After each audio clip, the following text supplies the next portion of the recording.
Hello, and welcome to the webinar series. I'm Nicole, your host for today. Today's session is titled Introduction to Journal Peer Review and is presented by Heidi Allen. She's Senior Manager at Content Review at Wiley. Heidi began her career as a research scientist before moving into academic journal publishing.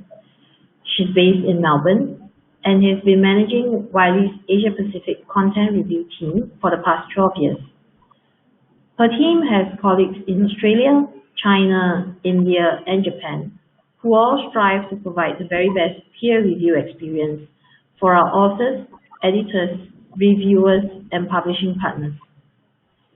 Heidi is part of a global leadership team that focuses on continually improving Wiley's peer review service to provide a timely, fair, and ethical peer review experience for authors of all journals published by Wiley.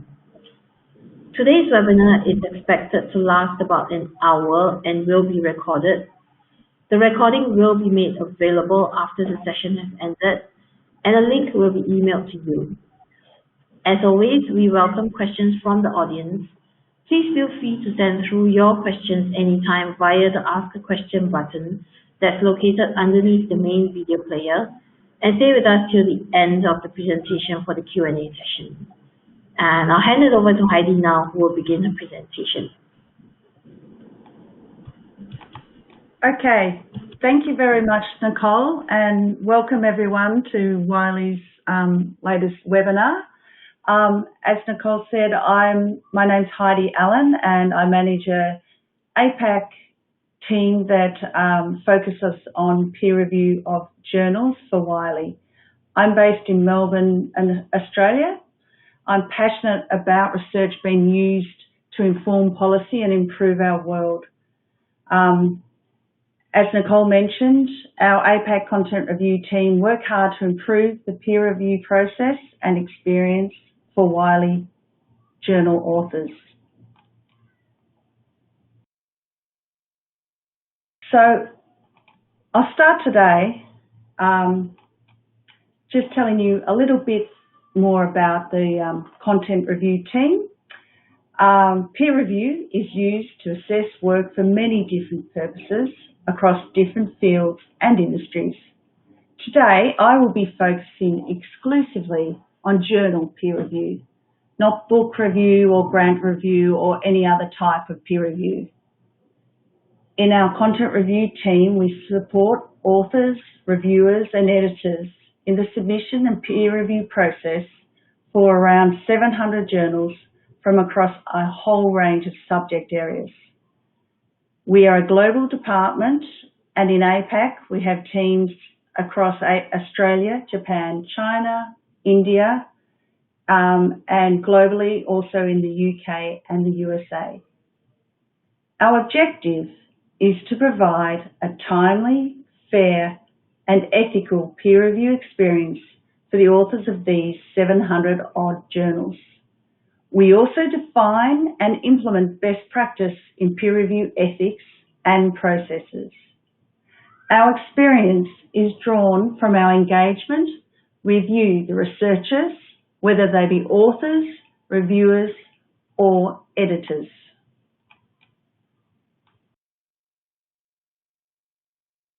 I'll start with a provocative question. Is peer review dead? I don't know how you would answer that, but lately, peer review has had some bad press.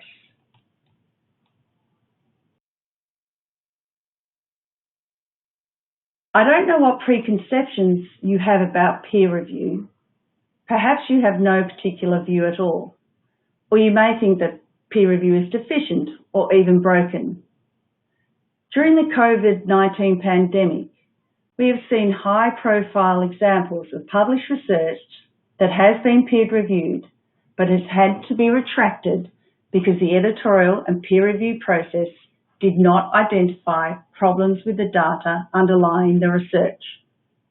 Two high-profile examples are illustrated here.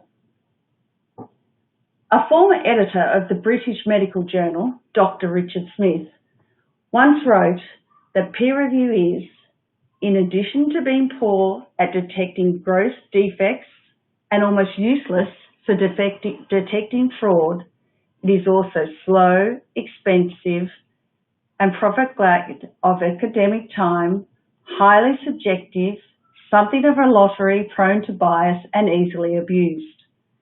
These are indeed heavy charges to lay at the door of peer review.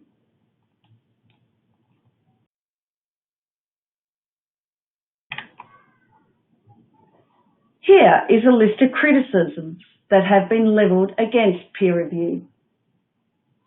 1. It is seen as causing delay to the communication of scientific research. Authors may sometimes have to wait for months for their article to be peer-reviewed. With the coronavirus pandemic, we have seen an incredible acceleration in the peer review and publication of COVID-19 related articles, leading many to question why peer review normally has to take so long. 2. The quality of peer review is variable. Some reviewers do a good job, but others don't. 3. It is judged to be an expensive process. It costs time and money for editors and editorial staff to manage the peer review process. It can also be wasteful of reviewers' time because an article may be reviewed by many reviewers at different journals before an article is accepted for publication. 4. Critics argue that peer review is no good at detecting poor or fraudulent research. It is easy to find examples of articles that have been peer-reviewed but have had to be retracted because the data or methods on which they were based were found to be fraudulent. As we saw in the previous slide, we have seen examples of this during the coronavirus pandemic, where perhaps the need for speed has led to standards being dropped, although speed should not necessarily lead to a reduction in quality. And finally, the last criticism here is that peer reviewers don't get credit for their peer review activity. They do it on top of all their other research work, usually in their own time. They are often assessed for articles they have written, but not for reviews they have completed. Despite reviewing activity being necessary, and I think important, for improving scholarly research output, peer reviewing is expected of researchers, usually without any recompense or formal recognition.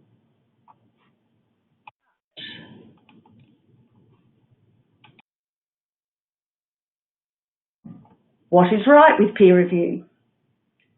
As I just mentioned, I believe peer review is important for improving scholarly research output, and I'm certainly not alone in this opinion. Surveys, including those conducted by Wiley, continually show that researchers themselves consistently and overwhelmingly think that peer review is essential and also beneficial for improving their work. I would like to suggest that peer review often gets a bad press because we misunderstand its purpose and nature. Peer review can take many forms, as we'll see, and criticisms of peer review are often levelled against just one form, usually a traditional pre-publication single-blind process. Peer review is integral to the entire research process. Peer review processes are used in grant applications, and it's pivotal to the whole scholarly process that peers assess each other's work. It's a way of life. But just because we agree in principle to peer review doesn't mean that the process we use for peer review can't be improved. Peer reviewers can be trained to provide better peer review, and we can improve the systems we use to conduct it. Editors, societies and publishers can all make efforts to give better guidance and support for peer reviewers. And universities and other institutions are increasingly offering peer review training courses for their postdoc researchers. Thankfully, over the last few years, peer review has been given more recognition as a worthwhile activity for researchers. It is now more commonly believed that peer reviewers should be credited for and receive recognition for their peer review work. In 2012, Publons was launched by two researchers who believed just that. Publons is a platform that allows researchers to gain public recognition for reviews that they have completed. Another way peer review effort is acknowledged is via professional bodies recognising peer review as continuing professional education.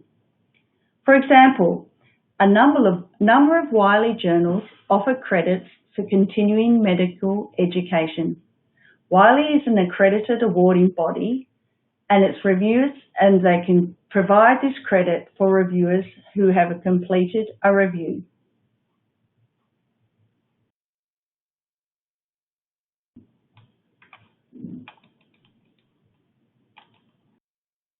I'd like to mention one example which highlights how important peer review is to the scholarly research community.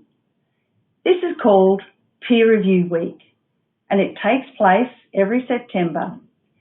It is an annual online event, now in its 5th year, taking place through social media, webinars and blogs, and is supported by a wide variety of participants in research and publishing. Publishers, universities, funders, researchers, and relevant organisations. This year's dates are September the 21st to the 25th, and the theme, which changes each year, is Trust in Peer Review. It will focus on the value that a trustworthy peer review process adds to published research.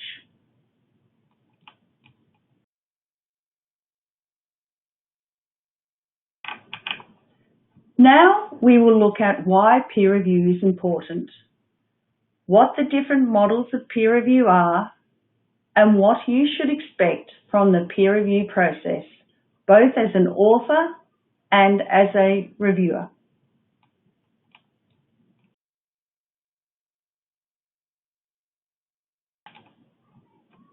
First then, why is peer review important?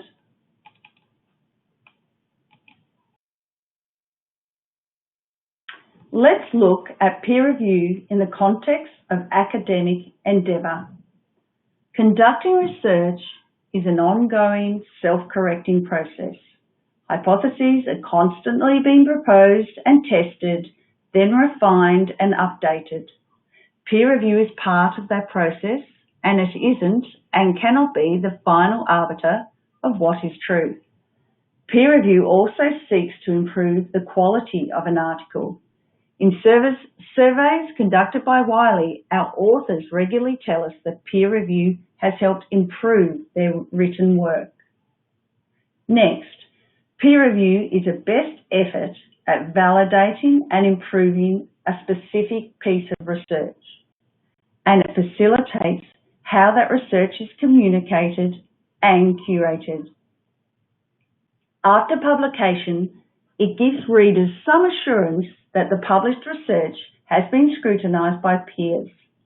We've seen this in the coronavirus pandemic. When research is cited in the media now, journalists are careful to say whether or not the research has been peer-reviewed. The assumption being that peer review conveys a stamp of validity or authenticity about the work that has been peer-reviewed. Finally, peer review also supports journal editors in making informed decisions about whether or not to publish research.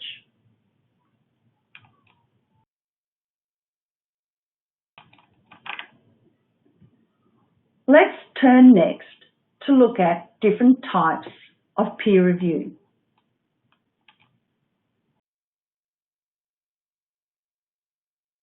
Peer review is conducted under different models.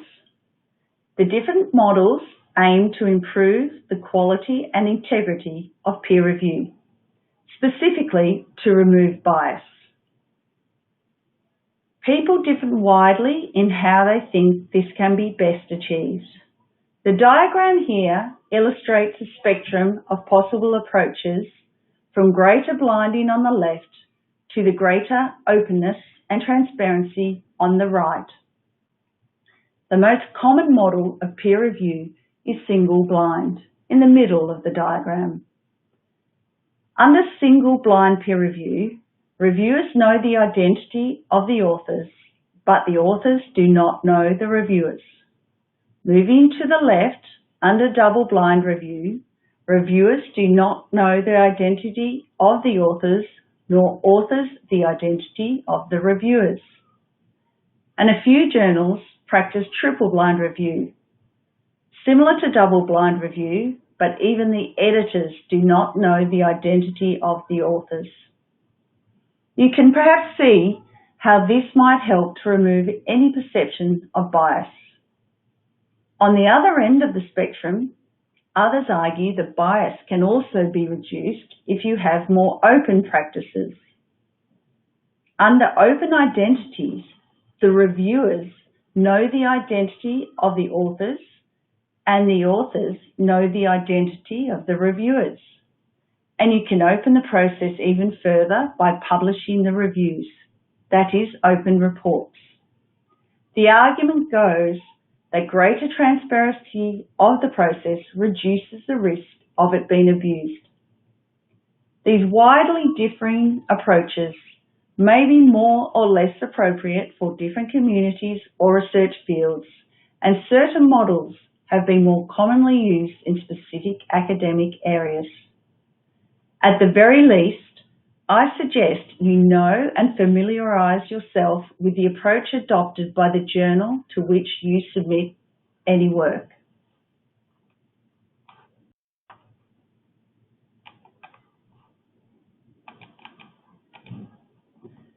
Then there's the when of peer review. At which stages in the publishing cycle is it conducted? In fact, it can happen throughout, right from the conception of a hypothesis through to the publication and dissemination of the work.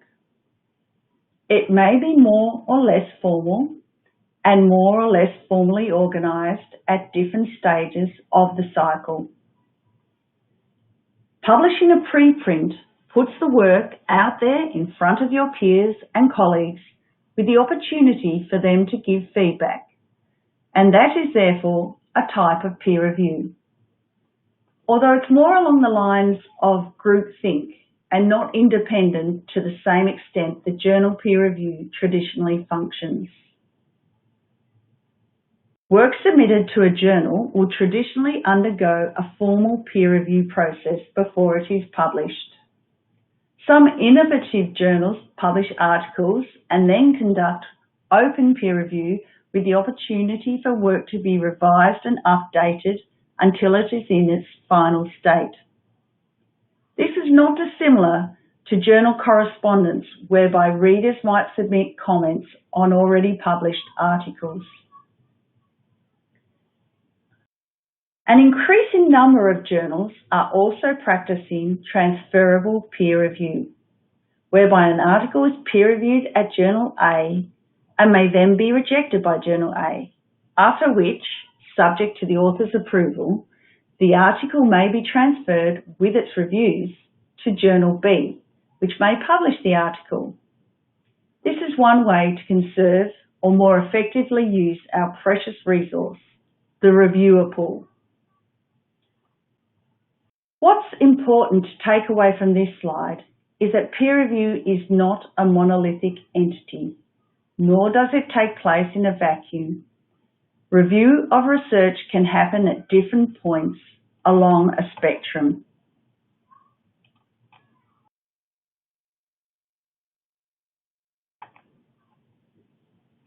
It is important to note that peer review itself is evolving in response to changes in technology and in response to community demands. Here are two main trends that we are seeing. Transparent peer review is becoming more prevalent. Wiley introduced this a couple of years ago, and now around 60 of our journals offer this. When they submit an article, authors are asked whether they wish to opt out of having their peer reviews published if the article is accepted. 86% of authors choose the default option of having their peer reviews published. Peer reviewers are invited to have their names published alongside the reviews when the article is published, and 30% of reviewers currently choose this. And I suspect we will see the numbers increasing in future. The other trend is for authors to have their article pre-printed prior to or at the same time as submission to a journal. Preprint servers are seeing more and more preprints. At Wiley, preprints are business as usual for us. We've recently introduced a service called Under Review, which enables authors to have their article automatically pre-printed at authoria.com when they submit the article to a participating Wiley journal. It's becoming more and more popular. Preprints provide greater transparency in the scholarly communication process. They also protect authors against being scooped by showing what a research group is working on.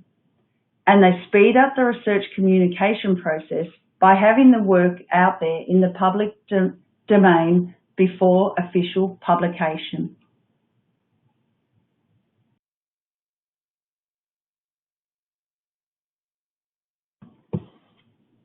So let's now look at what you should expect of the peer review process.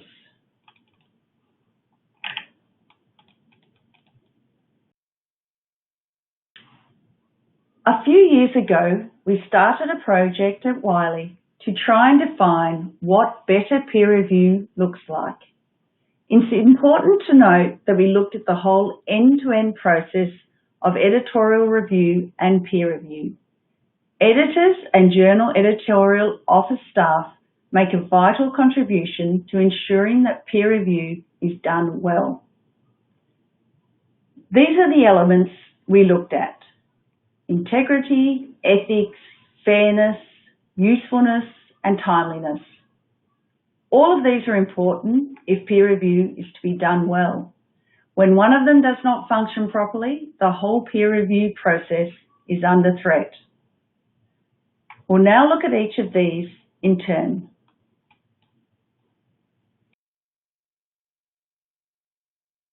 By integrity, we mean that peer review establishes that the work is reliable and potentially reproducible. A reader will want to know that the methodology described in a peer-reviewed article has been checked and that it's possible to further the work by reproducing an experiment, for example. This is what scientific research is all about.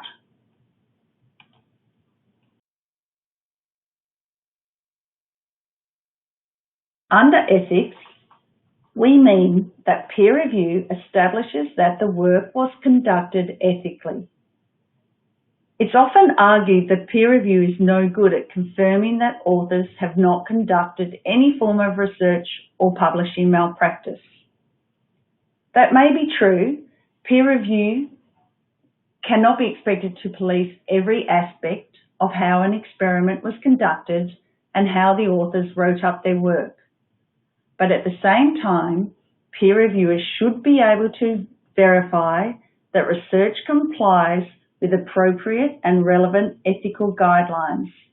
And if they cannot be sure of this because the information is missing from the article, peer reviewers should alert the editor to this.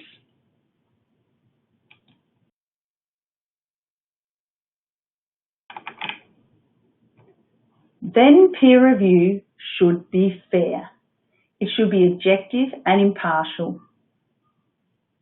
That means removing any perception of bias on the part of reviewers, including ensuring that they do not have a conflict of interest in relation to the research, and ensuring that every article gets a fair hearing and is not automatically dismissed because, for example, it has been submitted by a particular group of authors.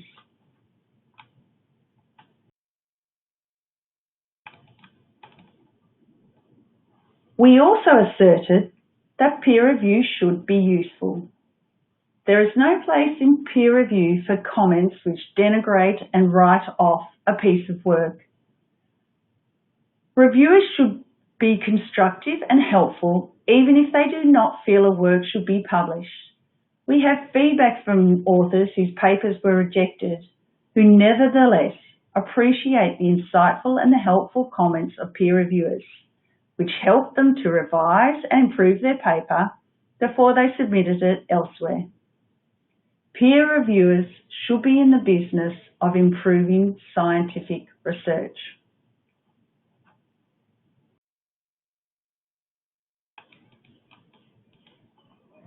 Finally, under this heading comes timeliness. I said earlier that one criticism of peer review is that it takes too long. Admittedly, it can take time in the traditional pre-publication model of peer review for appropriate peer reviewers to be identified and invited, and given that peer reviewers have many competing demands on their time, the whole process can be prone to delay.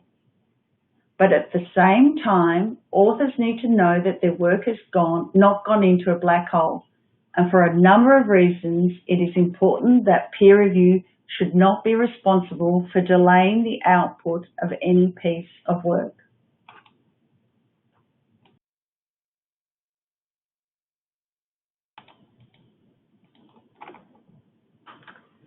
I want to turn now to giving you some practical tips and advice about peer review. First, here are some tips and advice for you as an author. Before you submit to a journal, find out what peer review process it uses. It is important that you know what to expect. Is it traditional single-blind peer review? Is it transparent peer review? Those processes are quite different. Use the journal peer review submission system to keep track of the peer review progress. The system is likely to tell you where the article is in the peer review process. For journals using Wiley's under review service, for example, the preprint record at authorrea.com is automatically updated to show the current status of the peer review process. When you receive your peer reviews, use them to improve your article. Even if you don't agree with all the comments from the reviewers, think about how they can help you to improve the way you have written up your research. Be respectful and polite when responding to peer reviews. Remember that these researchers themselves who are trying to make valid criticisms about your work, and the editor relies on them a great deal to make a publication decision.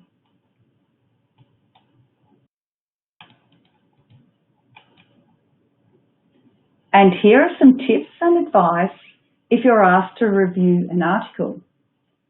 If you are new to doing peer review, do get as much experience as you can. It will help you to become a better author yourself. Editors are keen to expand their reviewer pool and will be happy to encourage you. Wiley has helpful resources on our Author Services website about how to review an article. Only agree to review an article if you can commit to the requested time frame. The invitation letter should give you information about this. Only agree to review an article if you have no conflict of interest. If you are in doubt about a potential conflict of interest, just ask the editor for advice on this. Understand what the editor expects you to comment on. It may be about the whole article, or the editor may be looking for statistical advice or one angle in the article. The reviewer score sheet or form may also be structured to give you guidance on what the editor wants you to cover. Be respectful and polite when commenting on the article. Remember that this is someone else's research and they may have spent many hours on it. If you have any questions or concerns at all about the peer review process, communicate with the editor.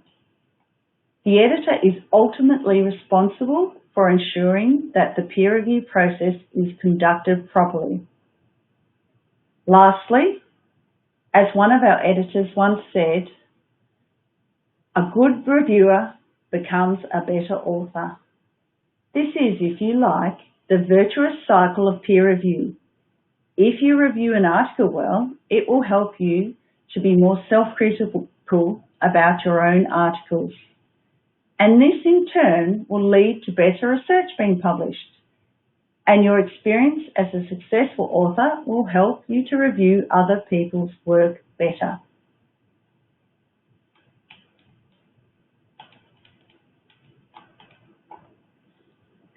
If you need advice on how to be a better reviewer, as I said, you'll find resources on Wiley's Author Services site. There's guidance on what peer review is, how to perform a peer review, how to become a peer reviewer in the first place, what recognition is available for peer reviewers, as well as other resources.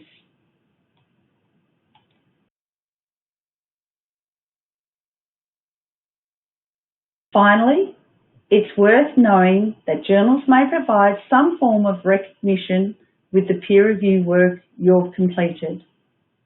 Wiley conducted a survey which showed that reviewers prefer recognition rather than reward for their reviewing activity. This is one of the reasons why we have rolled out integration with Publons, which means that for over 1,000 Wiley journals, reviewers can automatically add any review they have completed to their public profile on publons.com. Reviewers can then download a record of their reviewing activity, which they can share with their employer if requested, or use for any other purpose. It's also worth noting that publons.com is a useful database for editors to look for reviewers. So if you have a strong Publons profile, editors may consider inviting you to review an article.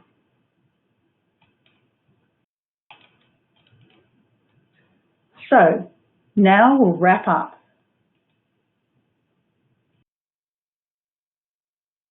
Today we have looked at why peer review is important, the different types of peer review, and what you should expect from the peer review process, both as an author and as a reviewer.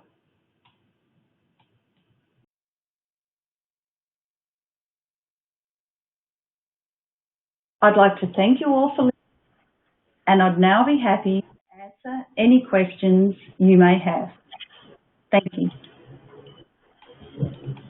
Thank you, Heidi, for your very insightful presentation. I think there were a lot of good tips there for both authors and reviewers. I see a lot of comments thanking you for the tips. I think that's great. We do have a number of questions, so I have looked at them.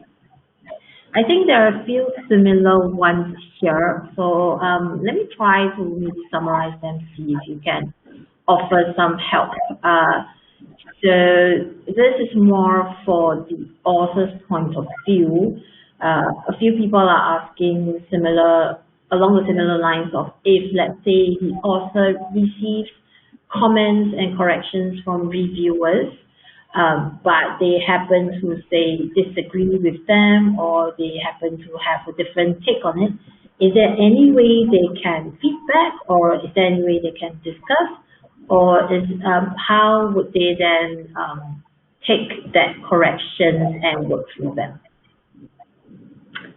Yeah, that's a good point, and of course we don't always agree with criticism about our work or what we have written.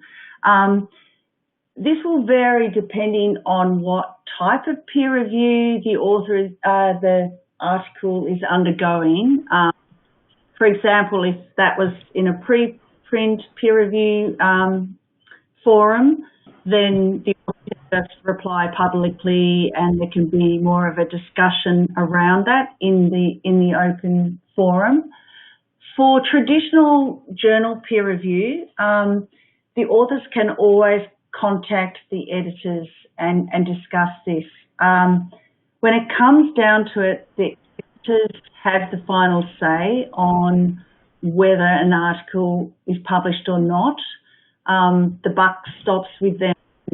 They're responsible for ensuring that what is published meets the expectations of their journal, and that articles are published ethically, etc.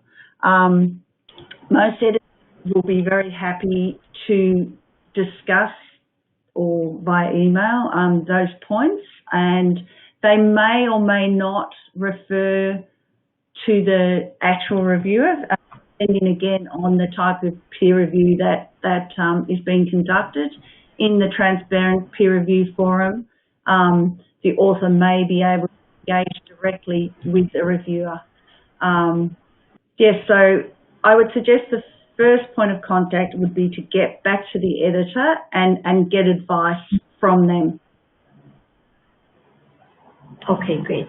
That's very good advice. All right. And then we have also a few questions here where people are asking about, I guess it's more from a reviewer point of view, or maybe authors who are looking to become reviewers. Do you have any kind of, so besides the Publons listing, are there any kind of resources that people can look at to become peer reviewers, or are there courses that they can take, or are there any kind of online tips or articles that they can read up on? Yeah, there is quite a lot of information out there. All the major publishers have information on their websites, so it's worth looking around. Wiley, as I mentioned, has our author services, but all the big academic publishers have information, and some, for example, the American Chemical Society has something called Reviewer Lab, and it's not just for chemists, all scientific research. They have like a training program that's online and free, which I think is really reputable and might be a good starting point. There's also, now, depending on what institution you're in, but some of the bigger universities around the globe offer peer review courses, and some of these are available free for people wherever they may be. You don't have to be associated with an institution. So I suggest starting with the publishers and your institution, and there's certainly a lot of resources out there. Also, I might add that some journals have schemes where they will team up a junior reviewer. It might be your first or your early career, you're just starting to do reviews. They will team you up with a more experienced reviewer to help mentor you through the process. That's quite journal specific.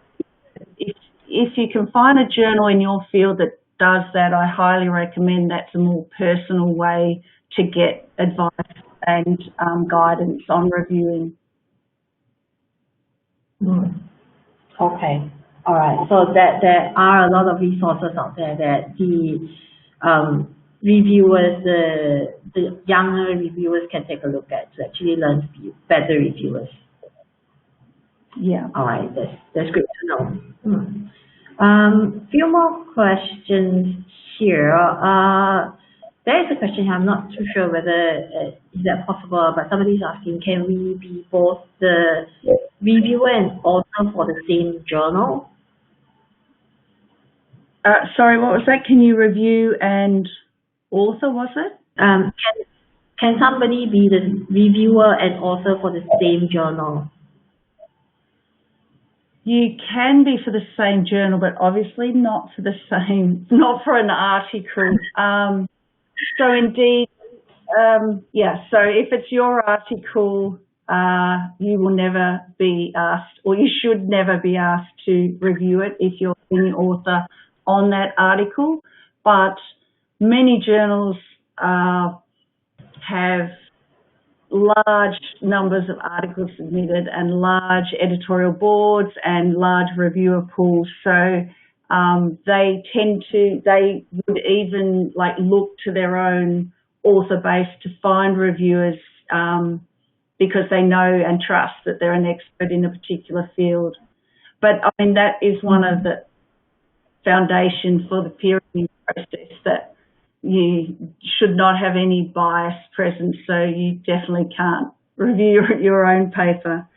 And in fact, editors can even author papers for journals for which they're editor, but in that process, it has to be really clear that they are not they do not make a final decision on their own work. So we have to assign another editor to act as the editor for papers. An editor is an author on the journal that they are also the editor for. Mm-hmm. Okay, all right, that's good to know.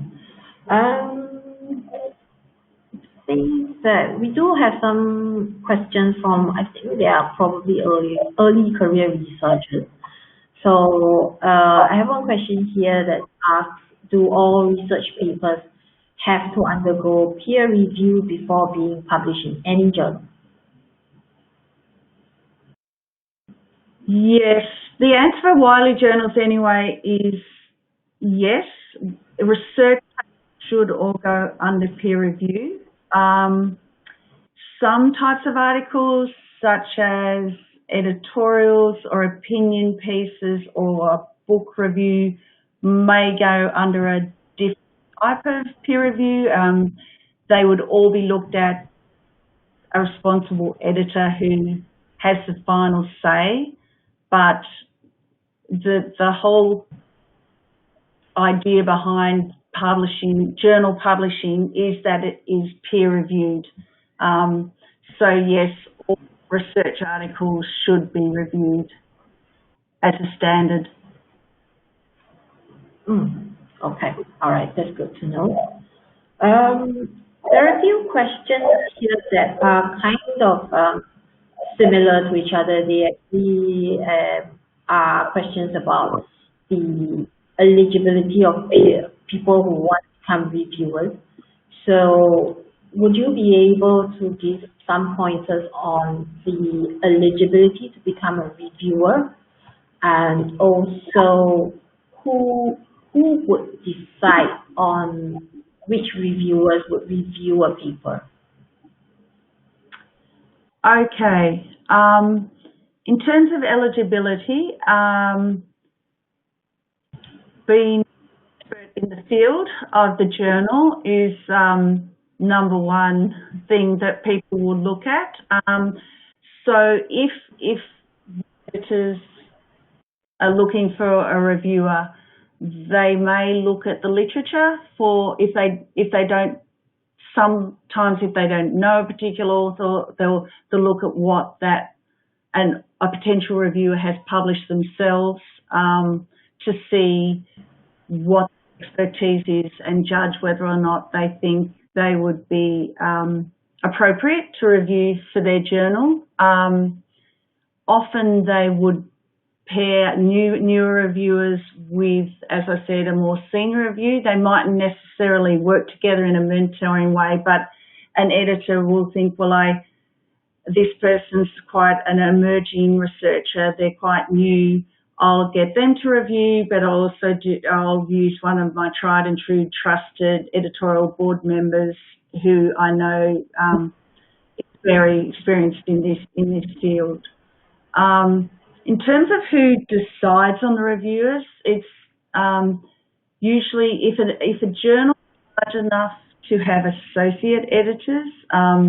They are usually the ones that have the final say in choosing reviewers for an article. So if a journal's large enough to have associate editors,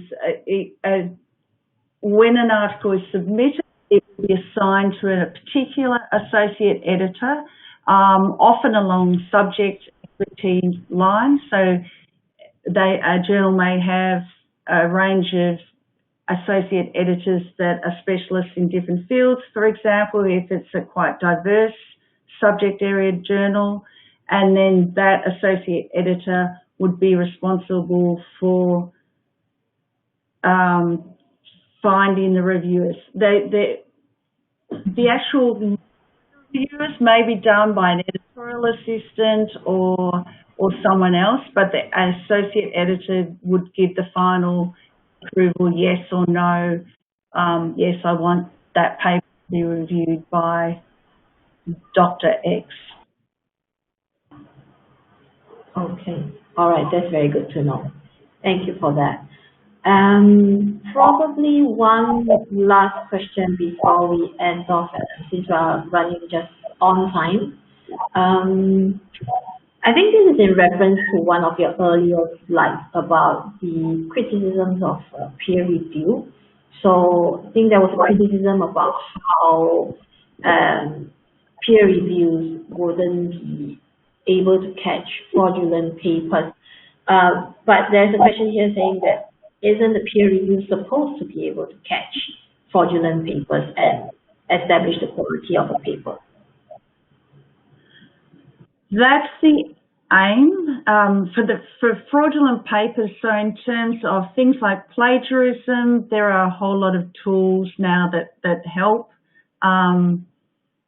the peer review process, help identify papers that have a large overlap, and then the editorial editors can look more closely into those papers and see whether or not, investigate whether they think it's plagiarized, for example.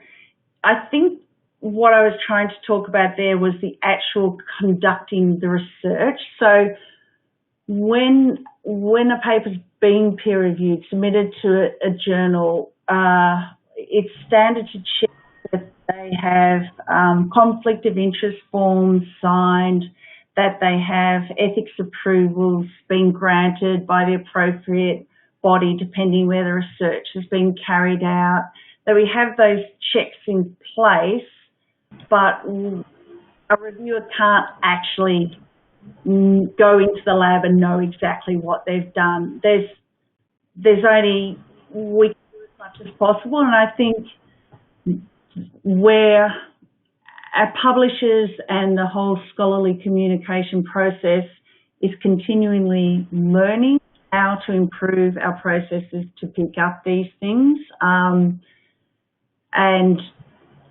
technology is certainly helping with this. Technology is helping, as I said, with plagiarism. It's helping with looking at images to detect whether they've been manipulated, for example. So we're always trying to improve how we can detect this, but it's not foolproof, and that's one of the reasons that things can be, once a paper has been submitted, once it's been accepted and published, there's still the option to retract that paper. So it can be out there in the public domain, and then a reader may read it and say, that's not right, an investigation, and it will be retracted. And then the version of record is always there. It stays there, but you can see that this paper's been retracted. So it's a self-correcting process, if you like. Okay. All right. That's very good to know. And seeing that we have a few more minutes left, well, would you just mind answering one more? It looks at both. It looks at the review process from both the author and the reviewer point of view. So I have a question here asking that, do you have any tips on dealing with reviewing papers that maybe have a poor writing style? Is there any way to feedback to them? On a similar vein, are you able to share some strategies for conducting peer reviews? How would you look at a paper first? Which parts would you prioritize? So are there any tips that you can offer a reviewer? Sure.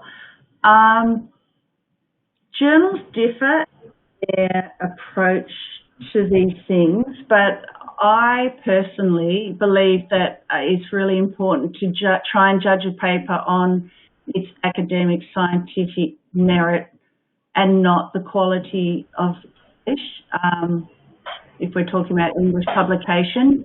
So many journals have,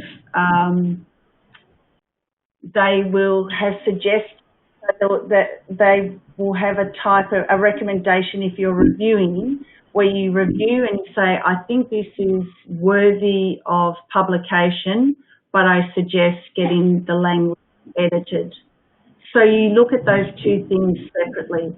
Reviewers shouldn't, in my opinion, be responsible for having to improve language at all, or make suggestions on language, but they can say, I found it hard to understand. We want people to be able to understand the research, because if you can't understand it, there's not much point publishing it.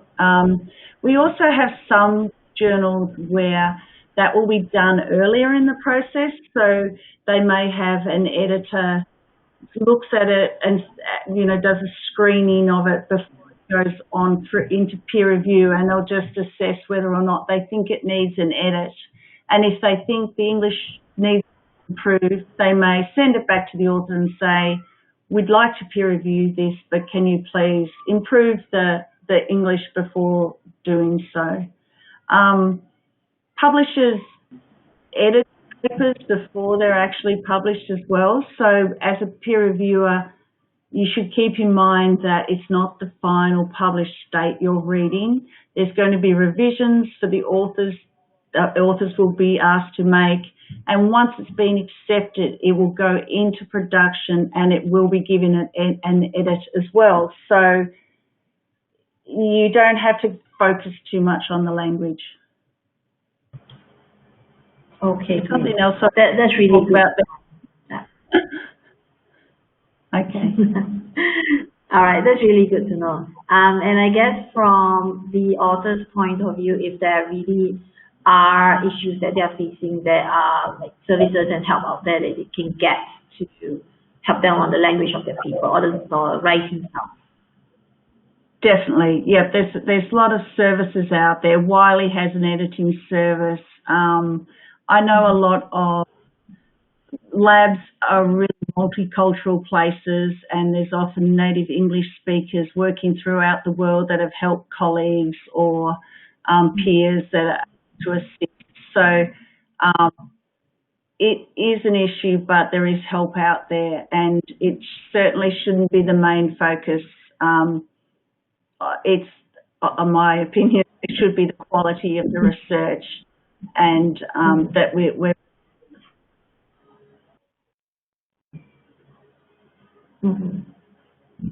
Okay.